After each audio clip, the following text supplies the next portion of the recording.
Ada berapa orang pada saat itu yang 6. melihat? Oh, Enam-enamnya melihat? Melihat.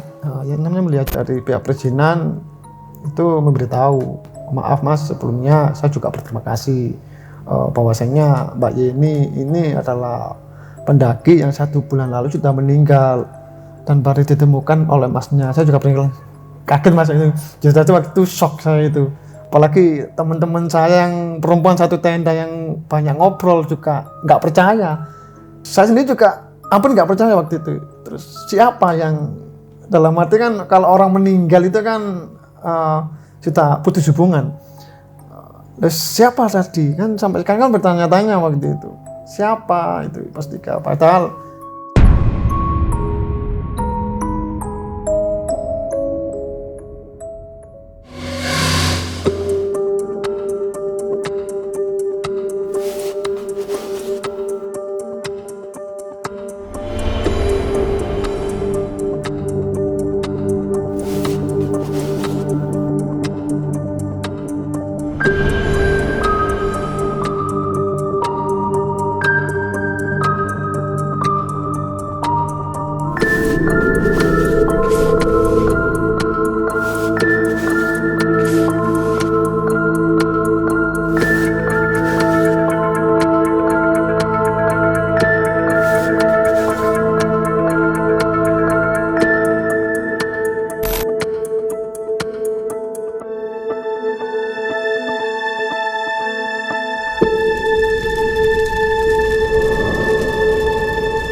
Om Mamat, obrolan malam Jumat. Kembali lagi bersama gue Fajar Aditya. Kali ini di Om Mamat season 3. Kamu yang takut atau mereka yang lari?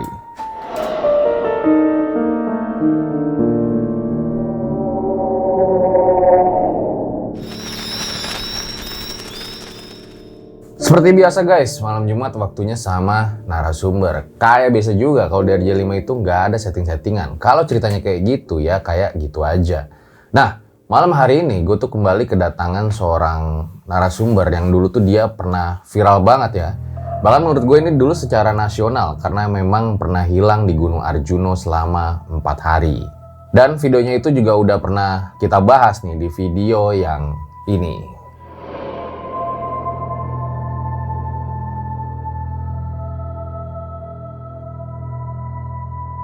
Ternyata Mas Aang ini juga pernah punya pengalaman nih mendaki Gunung Rinjani bersama orang yang sudah meninggal. Nah, kayak gimana langsung aja kita tanya-tanya.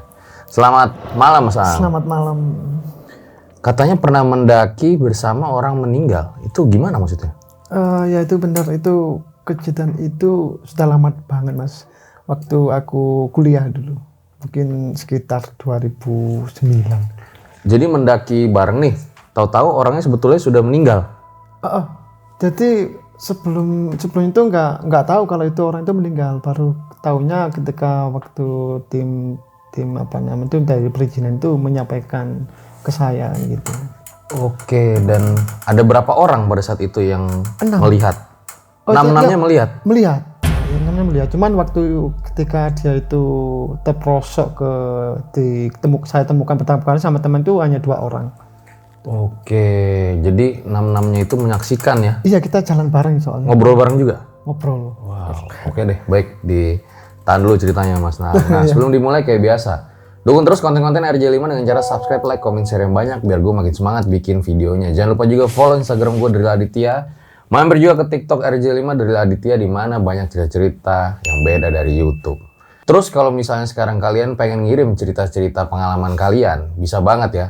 Langsung aja, nanti ada linknya gue taruh di deskripsi. Bisa voice note juga. So, gue rasa langsung saja berikut adalah ceritanya.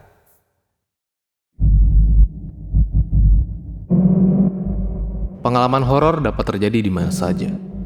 Bisa di sekolah, saat lagi liburan, atau bahkan di rumah sendiri.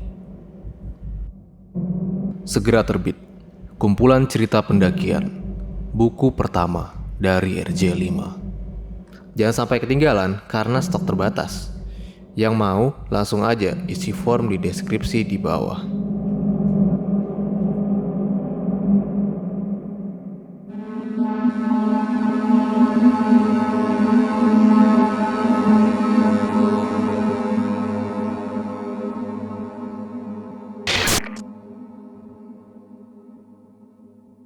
Ya, Mas Aang, boleh diceritakan awal mulanya kayak gimana? Waktu itu ceritanya sudah lama banget mas, sekitar 2009 waktu aku juga sendiri masuk kuliah. Jadi kita punya keinginan untuk naik ke Rinjani, itu kita gabung beberapa kampus waktu itu. Aku dari Malang, dari ITN Malang itu, sisanya itu dari Surabaya. Jadi ada 4 cewek, 4 cowok, 2 cewek, itu total 6. Hah, gimana? 4 cewek? 4 cowok, 2 cewek, Oh, jadi totalnya 6. Nah, kita sudah tentukan hariannya kapan. Jadi waktu kita hari H itu kita berangkat di Sembalun. Itu cuma saya sendiri agak lupa mas, itu tanggal berapa detailnya, untuk tahunnya masih ingat 2009 waktu itu. Kita trekking pagi. Rencana berapa hari? Rencana 3 hari mas, sampai puncak. Aku rencana karena aku kan bawa cewek kan. Pasti kan perjalanan kita agak lambat nanti. Itu 3 hari rencana itu. Kita jalan dari pos Sembalun itu nggak ada masalah. Nah, kita normal-normal aja, untuk pantangannya sih nggak kayak di Gunung Arjuna atau gunung yang lain gitu. Ya kita nggak ada apa namanya itu, waktu itu nggak ada pemberitahuan sama sekali. Kita daftar, terus habis itu kita langsung kita trekking gitu aja gitu. Waktu itu kan nggak online juga kan untuk pendaftarannya, nggak seribet sekarang kan gitu. Kita nggak ada masalah, kita naik sampai pos 1, pos 2, kita karena bawa cewek ya, jalannya cukup lambat kan gitu. Waktu itu nggak ada rombongan, emang waktu itu agak sepi, emang pendaki lain emang agak sepi. Dan kebetulan waktu itu sekitar jam 2-an, ya sudah mulai agak sore, cuacanya masih cerah, nggak hujan. Tiba-tiba kita itu sebelum di pos 3 itu ada melihat satu orang itu cewek, kita nggak tahu, cuman kita lama-lama kita deketin, kita beristirahat di pos 3, kita tanya begitu, ada cewek lengkap dengan pakaian carrier, sepatu. Kita tanya, sama siapa kok di sini, kok sendirian di pos? Katanya sih sama rombongan, bilangnya itu ketinggalan. Kita bilang, oh nggak apa-apa, kalau mau bareng sama kita naik ke namanya Segaranakan sebelum Gunung Summit. Kita putuskan kita barengin dia itu sampai di Segaranakan supaya bisa menemukan rombongannya mas. Itu namanya siapa mas? Maaf sebelumnya mas ya, karena nggak enak sama keluarganya, karena nggak etis, biar saya sama teman Caca yang tahu nama aslinya. Di sini saya samakan saja, misalnya Mbak Yeni gitu aja. Jadi ketika saya tanya Mbak Yeni, dia itu ketinggalan rombongannya, jadi kita putuskan untuk bergabung sama rombongan kita ke Segaranakan kan gitu. Jadi dalam perjalanan itu terus terang waktu itu lebih condong berbicara sama teman saya yang perempuan. Jadi waktu itu saya sendiri juga jarang komunikasi. Terus terang waktu itu yang teman saya yang perempuan yang sering komunikasi. Tapi ngobrol biasa tuh? Ngobrol biasa, nggak ada keganjil. Sampai Segaranakan tuh nggak ada apa namanya ya santai aja gitu, nggak ada apa-apa lah, aneh gitu. Mbak Yeni itu ciri-cirinya kayak gimana? Mbak Yeni itu ciri-cirinya itu badannya agak kurus, ya cuman berisi gitu, rambutnya panjang. Dia itu pakai kacamata, tapi agak manis waktu itu.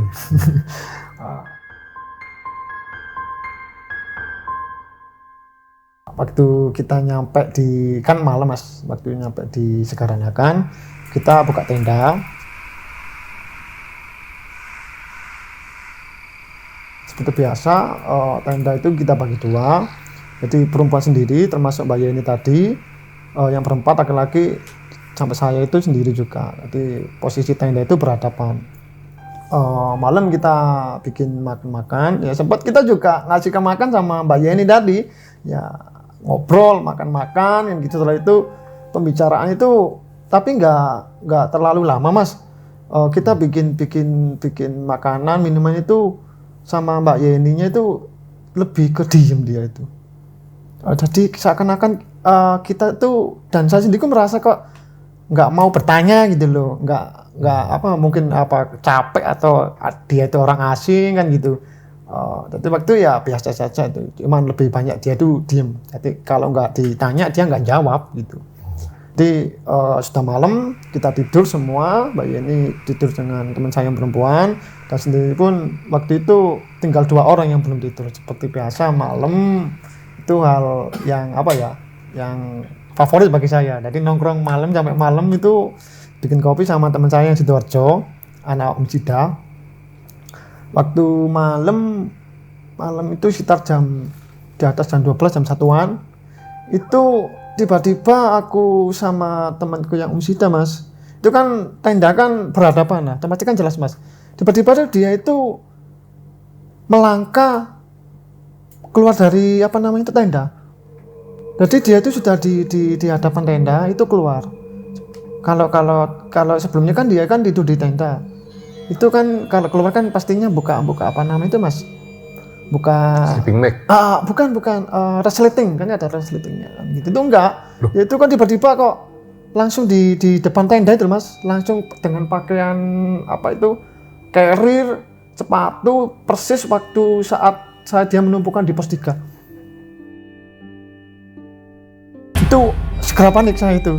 Dia itu jalan, Mbak Yeni bisa keluar gitu aja. iya, jujur aja waktu itu kaget, terus dia tuh jalan cepet menjauhi tenda, dan saya segera ngambil headlamp waktu sponsor sama teman saya yang Sidoarjo itu, Mas Eka namanya itu ambil headlamp ngejar dia.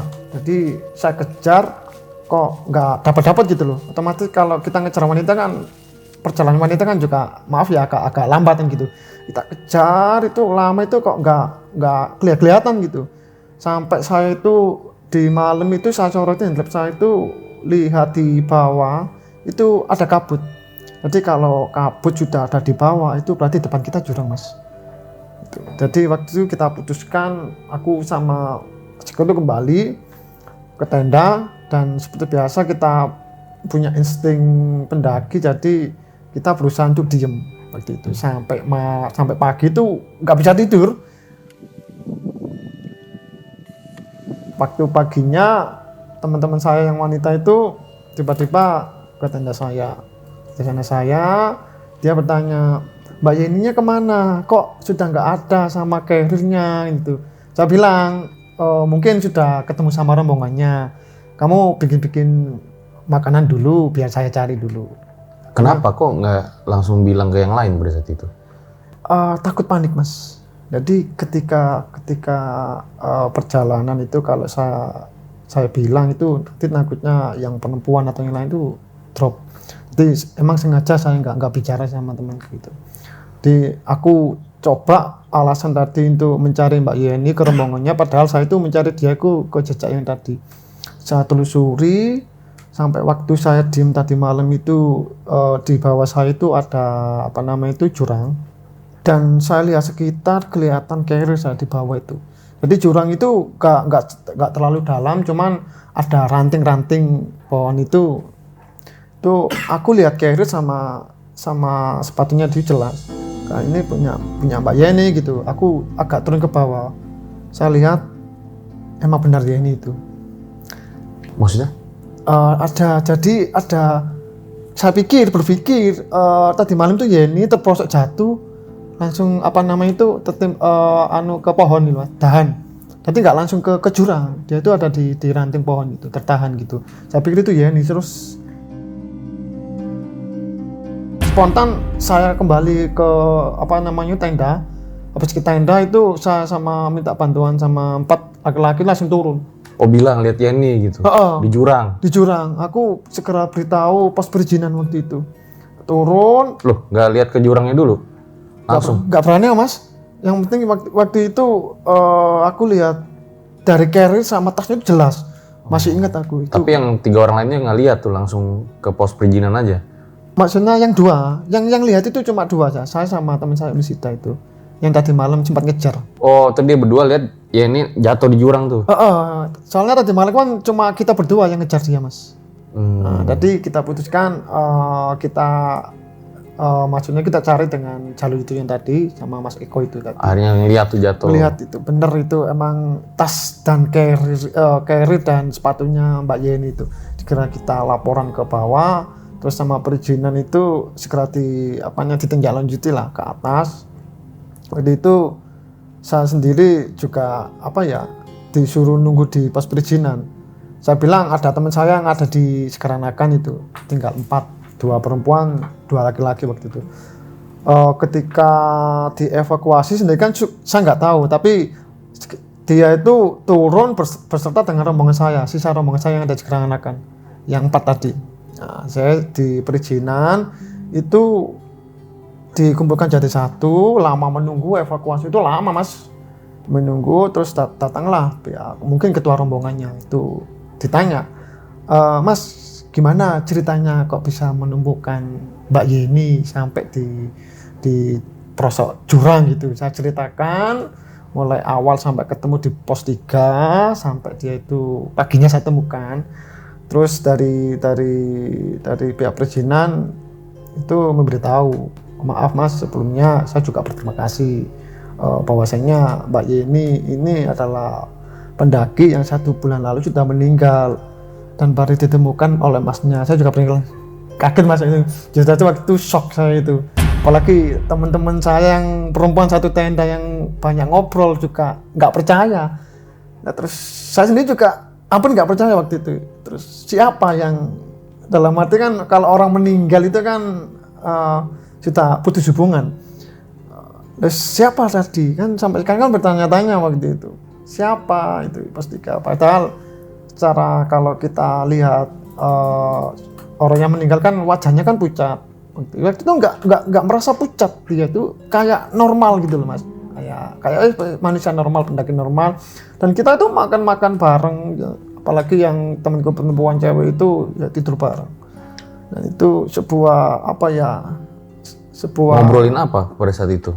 Jujur aja ketika waktu itu setelah selesai di pendakian, Mas, kita kan nggak boleh naik, Mas. Dan dalam perjalanan pulang pun kita itu lebih banyak diam dan nggak bercerita tentang kejadian di Rinjani. Oh, mungkin maksudnya ngobrol sama Yeni pada saat itu ngobrol apa tuh? Diingat nggak? Masih ingat nggak? Kalau aku sih cuma tanya nama pertama, terus anak mana, sekitaran Banten gitu. Cuma gitu toh. Terus kok bisa sendiri, mana rombongannya kan gitu. Untuk lebih detailnya sering itu dalam perjalanan itu teman saya yang perempuan. Dan waktu kontak itu kapan hari aku kejadian di Arjuna, Mas, ya. Itu mereka juga mengingatkan kembali gitu loh. Ingat kembali terus tentang ya emang kejadian waktu di Rinjani itu masih teringat sampai sekarang itu.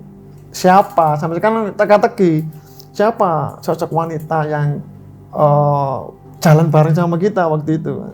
Ya mungkin sebuah misteri yang belum terpecahkan sampai sekarang kan gitu. Nah, pada saat itu tim SAR jelasin nggak Mbak Yeni itu meninggalnya kenapa? Kalau meninggalnya sih secara detail sih enggak, Mas. Cuman waktu itu cuma bicara terima kasih setelah saya jelaskan kronologinya sampai ketemu Mbak Yeni di jalur jurang itu seperti apa. Kemudian dari tim SAR cuma bicara gini toh, maaf Mas, Mbak, pendaki ini sudah hilang 1 bulan yang lalu dan kita cari nggak ketemu kan gitu. Cuma itu shock banget waktu itu dengar cerita dari tim perizinan seperti itu. Jadi benar-benar jenazahnya itu ditemukan pada saat itu? Dan waktu saya itu, dan untuk evakuasinya kan saya sudah di perizinan, Mas. Jadi evakuasi itu saya nggak tahunya sudah di dalam kantong jenazah itu loh, beserta teman saya yang di sisa di Sekaranakan itu juga dibagi turun gitu. Jadi untuk wajahnya atau bentuk anunya setelah saya temukan terakhir itu ya nggak tahu saya betapa, soalnya sudah dibungkus. Tapi sama kantong. percis ya dari warna bajunya dan lain-lain. Emang benar dari karirnya, dari sepatunya, kata Basarnas emang benar itu Yeni. Tapi heran saya sih waktu aku ketemukan dia itu kok biasanya kan kalau sudah 1 bulan Mas, kalau orang meninggal agak bau kan gitu Mas.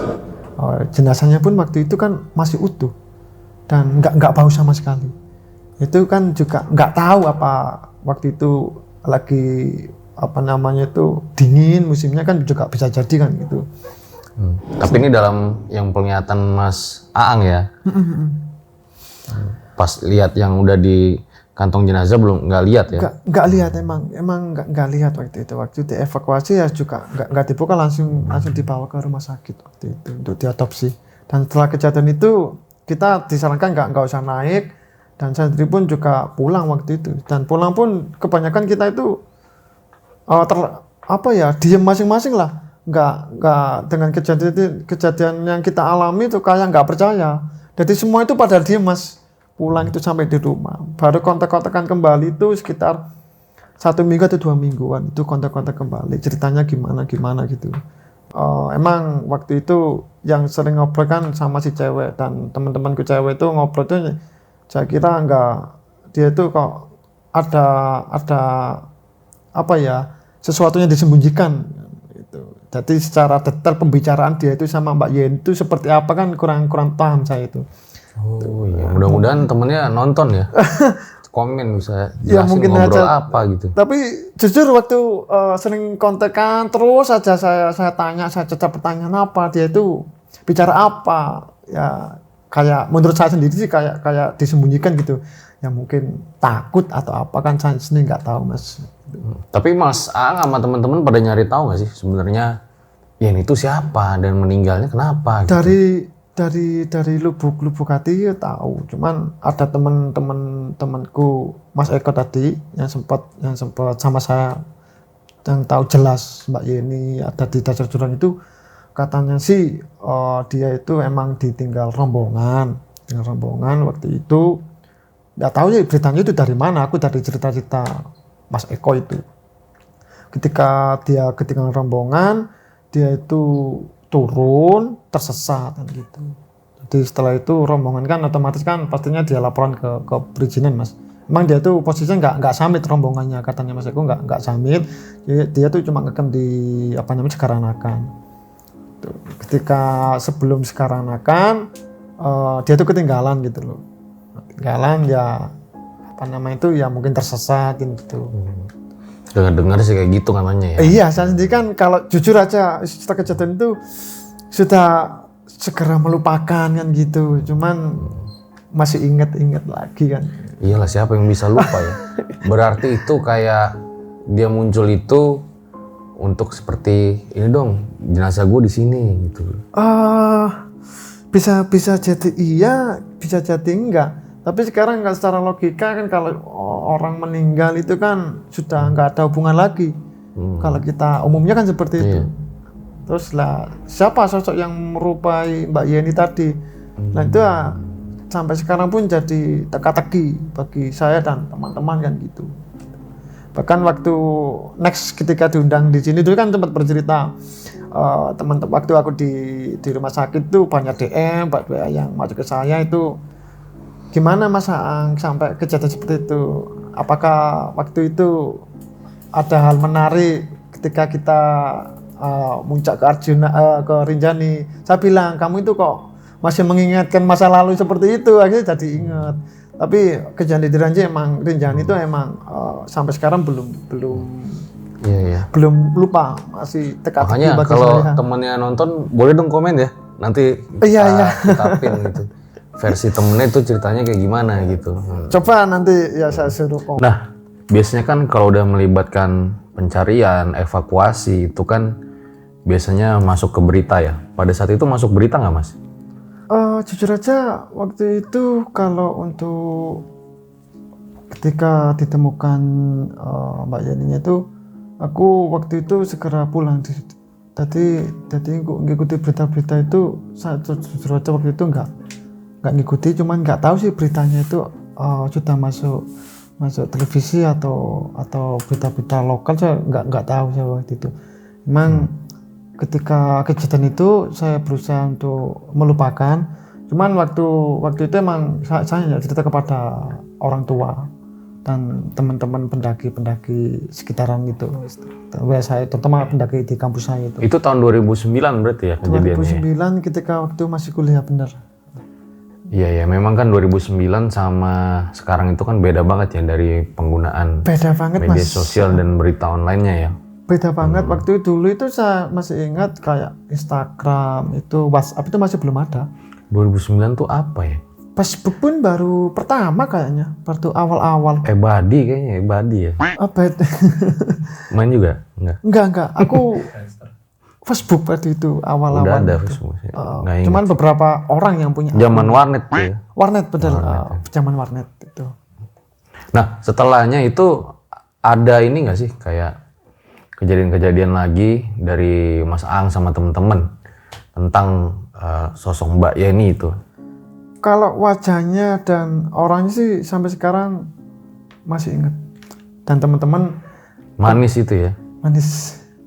Dan teman-teman waktu kemarin ketika aku tragedi di Arjuna kan sempat ngucapin salam, doa itu saya syukur diselamatkan, itu kita kontak kembali, komunikasi kembali, dan mereka sempat bertanya, Mas, gimana untuk kejadian mistik yang di Arjuna kemarin gitu. Aku masih sebuah misteri dan nggak akan saya laporkan sampai kapanpun. Waktu kita itu kemarin tuh trekking di Rinjani. Dan iya sama, aku juga masih ingat sampai sekarang Mas Aang. Masih teringat wajah Mbak Yeni, terus siapa itu yang daki sama kita, padahal Mbak Yeni kan sudah meninggal kan gitu. Ya mungkin sesuatu yang apa ya, mungkin selama hidup saya itu ya nggak mungkin saya lupakan. Bahkan itu tragedi 2009, saya berusaha melupakan pun nggak bisa, masih ingat itu. Kadangkala aku naik gunung, kadangkala itu ya terbesit sih, cuman hanya sepintas waktu itu. Iyalah, orang tahu-tahu sudah meninggal ya, dan ditemuin lagi kan. Dan bertanya-tanya sih, Mas, benar nggak? Masih nggak percaya aku masih nggak percaya siapa yang mendaki sama saya waktu itu.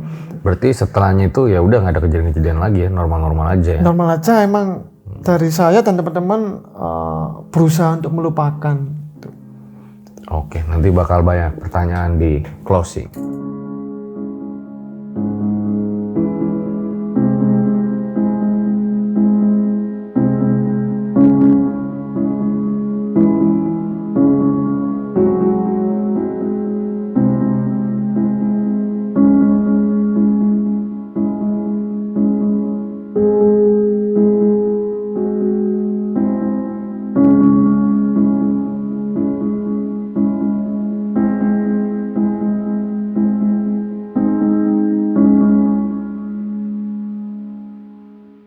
Itu dia guys, sebuah kisah luar biasa dari Mas Aang, dimana kita tuh jadi bakal mikir ya, lah kok bisa gitu loh kejadian kayak gini. Ditambah lagi akhirnya justru timnya Mas Aang ini yang menemukan jenazah dari Mbak Yeni ya. Nah, Mas Aang ini kan berarti udah punya dua nih kayak pengalaman yang gak biasa lah gitu, tanda kutip. Sebenarnya Mas Aang ini indigo apa gimana? Kalau indigo sih enggak, Mas. Tapi kalau saya sih setiap naik gunung itu sebagian besar itu aku itu diperlihatkan kayak makhluk kayak pocong atau genderuwo. Pernah juga pocong? Ya pernah, Mas. Nanti sebelum tragedi waktu ramai dulu yang di Arjuna itu, sebelumnya kan sempat naik gitu. Aku kan gagal. Jadi gagalnya karena saya itu diperlihatkan sosok-sosok kayak pocong, kayak genderuwo itu yang sebelum naik Rinjani yang saya itu hilang itu. Makanya sebelum itu kan Rinjani hilang, pernah hilang di Rinjani? Arjuna maksud saya. Arjuna. Arjuna itu dilihatkan sosok-sosok seperti itu. Gitu. Jadi ya beberapa kali lah, nggak semua kan maksudnya? Nggak semua gunung itu saya itu ditambahkan makhluk seperti itu. Mas Aang pernah mengalami kejadian tersesat dan hilang lagi yang selain di Arjuna? Kalau di Arjuna ada sih, cuman ya di Semeru itu nggak hilang sih. Waktu itu cuma sebentar aku di atas Ranukumbolo pulangnya itu. Namanya Rorombo. Kebetulan di Rorombo kan ada 2 jalur mas. Jadi yang jalur lurus sama jalur yang melepet ke bukit. Itu aku waktu berangkat emang jalurnya lurus. Tapi pulangnya waktu itu fatal emang, begitu surup saya turun. Itu rombongan saya itu masih ingat namanya Pak Torang, anak Surabaya. Mungkin sesi ini dia itu masih ingat lihat nonton RJ5 itu saya sama Pak Torang itu turun surup mas. Nanti ketika aku bilang kalian duluan, nah, Pak Torang itu ngambil jalur sebelah kanan. Di kanan itu kan emang dia tuh melipir bukit emang sebelum sampai ke tanjakan apa namanya sekarang, tanjakan Cinta. Itu saya itu lurus. Jadi kita lurus tiba-tiba itu jalan itu apa ya, ketutup semua itu kayak ilalang tinggi-tinggi. Di situ hilang tuh akhirnya. Hilang cuma sebentar. Waktu itu aku ditolong seekor anjing itu. Kebetulan anjing itu kok melingkari saya gitu loh mas. Jadi ketika aku jalan itu dia tuh melingkari saya. Ada apa kan gitu. Anjing itu warna hitam sambil menggonggong-gonggong gitu. Terus waktu itu aku diem, anjing itu berputar balik. Jadi berputar balik, saya ikuti aja wis anjing itu sampai Akhirnya nemu jalan tuh. iya, nemu jalan di peleper gunung. Terus saya kelihatan Pak Torang tadi, teman-teman saya itu. Kalau di Gunung Lawu kayak burung jalak gitu ya, runtun gitu ya. Nggak pernah saya ada. Terus terang kalau di Gunung Lawu Maksudnya itu tadi yang di Semeru tuh mirip-mirip kayak gitu ya. Iya, mungkin dituntun aja. gitu ya. Oke deh, cukup demikian menurut gue episode Mamat kali ini. Makasih Mas Aang nih udah hadir lagi ke RJ5 untuk bercerita pengalamannya. Ambil baiknya, buang buruknya. Tadi Mas Aang lupa deh. Ini katanya punya ini ya, punya bisnis ya. Alhamdulillah bisnis kecil-kecilan. Nah ini jadi Mas Aang ini programmer di mana suka bikin program-program sama aplikasi-aplikasi ya. Bukan programmer mas, cuma coding. Coding jadi Byakta IT Solution namanya. Itu yang kita menyediakan pembuatan program, terutama itu program untuk perusahaan. Biasanya kan perusahaan butuh program payroll untuk penggajian, terus program accounting, terus pembuatan website. Itu saya menyediakan di situ. Selain itu juga saya itu menerima desain arsitektur. Jadi pembuatan desain rumah. Jadi arsitek. Arsitek itu. Oh iya. Nah, di mana kalau mau order? Ya di link website saya ada di situ. Ada ya, nanti ditampilin ya websitenya ya. Nggak apa-apa. Nggak apa-apa, nanti ada di deskripsi. Sekali lagi makasih Mas Aang udah mampir di RJ5. Ambil baiknya, buang buruknya. Dengan adanya kisah-kisah seperti ini, jangan malah menjadikan kalian takut. Akan tetapi kalian harus semakin yakin dan percaya dengan kebesarannya. Gue Fajar Ditya, RJ5 undur diri. Ciao.